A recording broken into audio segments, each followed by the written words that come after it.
Markus 10 vers 1 tot 52. En hy het opgestaan en daarvandaan deur die oorkant van die Jordaan na die gebied van Judea gegaan, en weer het 'n skare by hom vergader, en soos hy gewoond was, het hy hulle weer geleer. Toe kom die Fariseërs na hom, en om hom te versoek, stel hulle hom die vraag, of dit 'n man geoorloof is om van sy vrou te skei, maar hy antwoord en sê vir hulle, wat het Moses julle beveel? En hulle sê, Moses het toegelaat om 'n skeibrief te skrewe en van haar te skei. En Jesus antwoord en sê vir hulle, vanweë die hardheid van julle harte, het hy vir julle hierdie gebod geskrewe. Maar van die begin van die skepping af, het God hulle man en vrou gemaak. Om hierdie rede sal die man sy vader en moeder verlaat en sy vrou aankleef, en hulle twee sal een vlees word, sodat hulle nie meer twee is nie, maar een vlees. Wat God dan saamgevoeg het, mag geen mens skei nie. En in die huis het sy disippels hom weer oor dieselfde saak gevra, en hy sê vir hulle, elkeen wat sy vrou skei, en 'n ander een trou, pleeg egbreek teen haar. En as 'n vrou van haar man skei, en met 'n ander een trou, pleeg sy egbreek.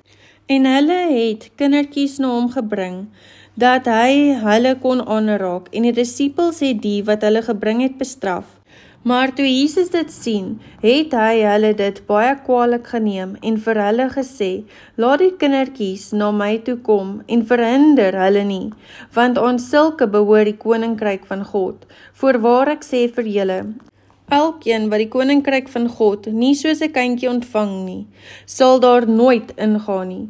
En hy het sy arms om hulle geslaan, sy hande op hulle gelê en hulle geseën. En toe hy op die pad uitgaan, hardloop daar een na hom toe en val voor hom op die knie en vra hom, Goeie meester, wat moet ek doen om die ewige lewe te beerwe? En Jesus sê vir hom, waarom noem jy my goed? Niemand is goed nie, behalwe een, naamlik God.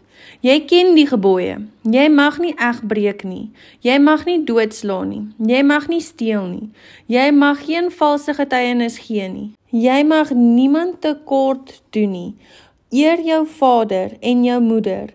Maar hy antwoord en sê vir hom, Meester, al hierdie dinge het ek onderhou van my jeug af.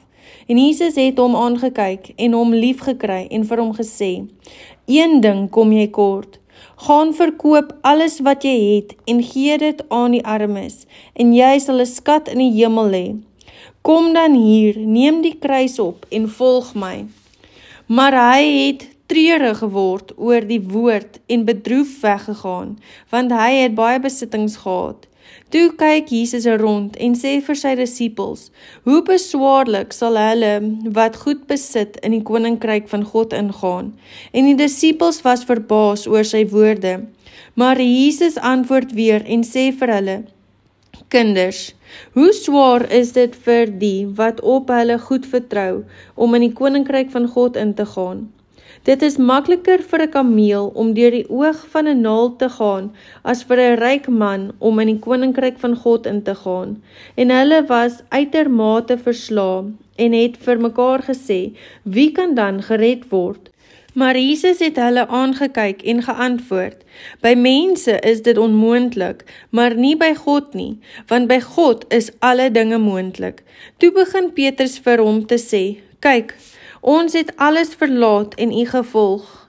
En Jesus antwoord en sê, voorwaar ek sê vir julle, daar is niemand wat huis of broer of susters of vader of moeder of vrou of kinders of grond ter wille van my en van die evangelie verlaat het nie.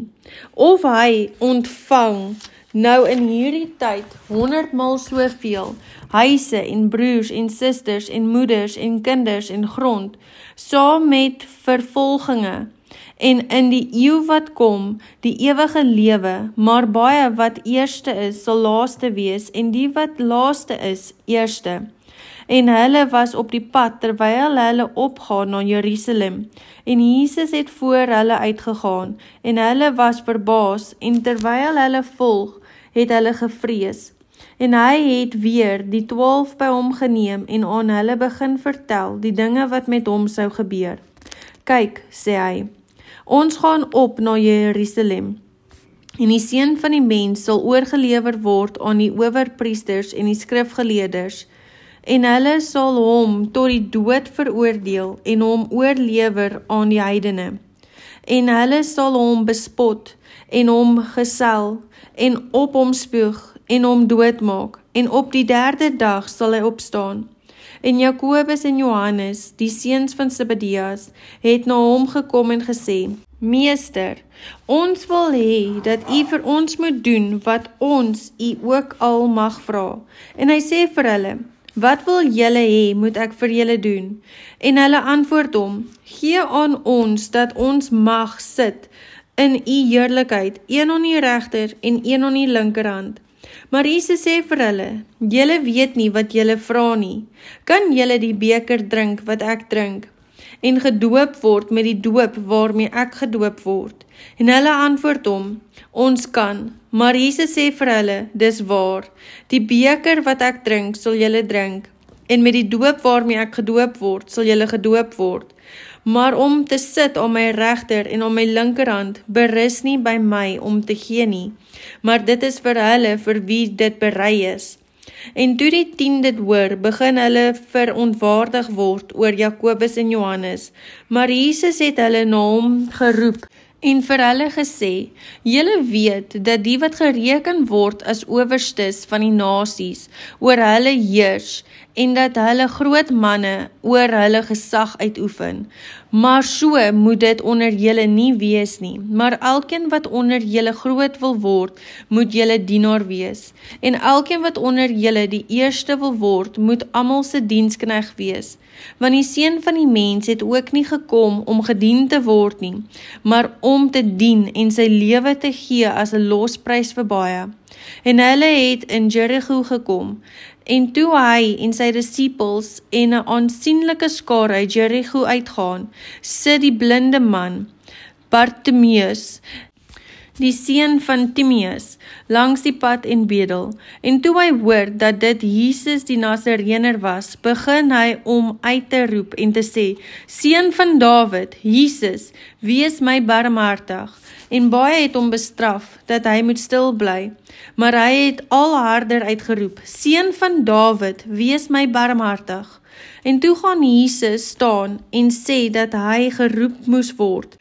En hulle roep die blinde man en sê vir hom, hou goeie moed, staan op, hy roep jou. En hy gooi sy oorkleed af, staan op en kom na Jesus toe.